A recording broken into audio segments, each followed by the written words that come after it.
All right, let's talk about the 2020 MacBook Air. So this was a relatively major refresh for Apple this year. There's three big changes. The first one is the keyboard. It's no longer running those terrible butterfly switches that were unreliable and not very tactile.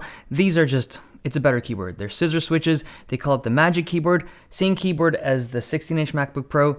I believe in this keyboard.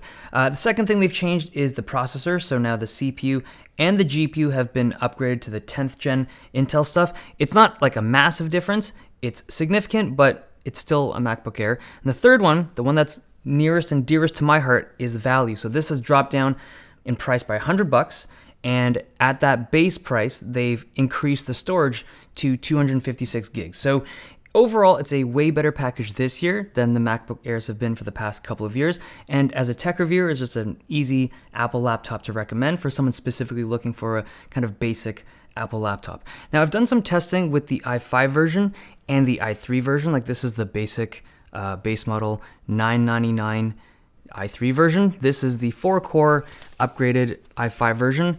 In terms of benchmarks, this is faster. It's got 2 extra cores, multi-core benchmarks do better, but in terms of regular use, these feel identical. Like in Chrome and Safari, I can't really tell the difference between them. Even battery life is similar. I thought the i3 would last a little bit longer because it's got fewer cores, but I'm getting around 9.5 hours for both of these. Now, a lot of people would recommend the i5 over the i3, just because it's double the cores and it's only $100 more. And I think for most people who can afford it, I'd go with that recommendation as well. Like if you can swing that extra $100, go for the i5 for the peace of mind. But I think for a lot of people that aren't doing any kind of like processor intensive stuff, like if you're just using your laptop for work or school and you have no real intention for editing videos or photos or playing games or even app development, if you're just a light user, I think you're going to be safe saving that $100 if that's something you're trying to do. Now, I think the more important question here, the more important conversation is, how does this 2020 MacBook Air stack up against other devices? Like I don't want to use the word competition, but the other devices you might be considering if you're looking at the MacBook Air. So the first thing that might come into your mind is last year's model, the previous generation of MacBook Air, the 2019 or 2018 model. And these devices were still using the butterfly switches on their keyboards with their questionable reliability. And just for that reason alone, like forget about the CPU upgrades, forget about anything else. Just that reliable keyboard makes the 2020 model that much better. Now, unless you can get this thing for like $300 or $400 off of the original price, like maybe I'd consider them because they still have the keyboard repair program, still has a couple years on that. But I think for most people, try to go for the 2020 instead of the previous 2 years. Okay, next up, 13-inch MacBook Pro. This is a more complex discussion, but the simple version is this. The 13-inch MacBook Pro is a more powerful laptop. It's got an older 9th gen CPU, but because the thermal system in here is better, it's just better equipped to remove heat. Like it's got bigger fans, it's got better fans, it's got bigger heat pipes. It is going to perform better when you're pushing these systems hard for an extended period of time. So if you're doing any kind of, content creation, or you're a developer that renders really frequently, then the MacBook Air probably isn't your best option. But the problem is this. Right now, if you're looking at a more powerful 13-inch device from Apple, this is the only option, and it's got a butterfly keyboard, the older generation of keyboard. So if you're asking for my recommendation, it would just be to wait. Use whatever you're using right now. You've made it this far. Just wait until Apple comes out with a replacement of the 13, might be a 14-inch, but a replacement of this with these new keyboards. Okay, next device. Actually, there's 3 for this one.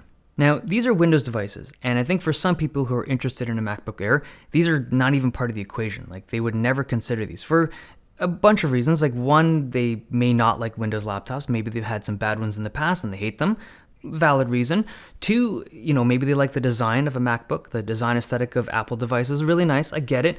And 3, and I think this is a big one, these don't run macOS. And I get it. I get all 3 of those reasons. I subscribe to all 3 of those reasons. I genuinely do. But I'm going to bring up a conversation I think not a lot of people are having. macOS is a wonderful operating system. I prefer macOS over Windows for a bunch of reasons, but I actually use a Windows laptop right now. There's a problem with macOS that not a lot of people talk about because it's not something that comes out very easily. And to tell you this, I got to go into story time. So 4 years ago, in like No, it was more than 4 years ago, like 6 years ago, 2014.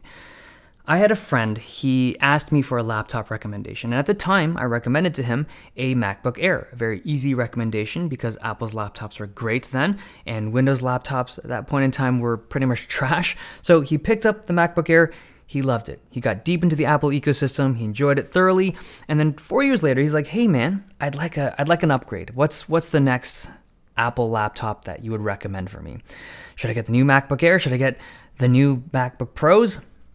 And that's when I was like, well, they got butterfly switches right now, and they got some overheating laptops. Can I interest you in a Windows laptop? Because they got some really good stuff nowadays. And he was like, no, absolutely not, because macOS was for him. He had decided at that point that he was going to stick with macOS because that's all he had used for 4 years, and that's all he was comfortable with. And I get it. I've been down that road. But you see the problem here? When you are enamored with Apple's operating system, particularly with their computers, you're at the mercy of Apple's hardware decisions, their design choices. Like, if they decide to make something weird one year, you got to use it. If they decide to make something great like this year, like, it's awesome. Everybody wins. They got some great stuff.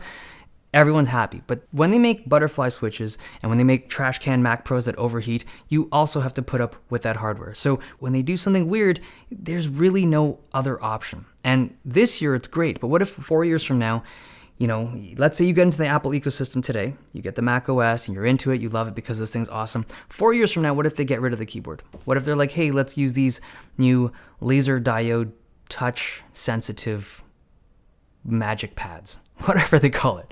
I'm just making that up. But the point being, if they get rid of something or they tweak something in their hardware that doesn't jive with you, you either don't upgrade your computer for years because you got to stick with the old stuff, or you force yourself to use it because there's nothing else. There's truly nothing else that runs the operating system that you are so in love with. So I bring up this anecdotal story and I bring up these 3 Windows laptops because Windows gives you freedom. It gives you, I hate to use that word, like Apple's trapping you, but it gives you options. It gives you choices so that if you don't like a particular device one year because they decide to make something weird, you can go with a different company. So this is the XPS 13, this is the HP Envy 13, and the Surface Laptop 3 from Microsoft. All 3 of these are priced very similar to the 2020 MacBook Air. They're better in terms of hardware. They have faster processors, they have Wi-Fi 6, they have more ports, they have better ports, arguably, because they have USB-A.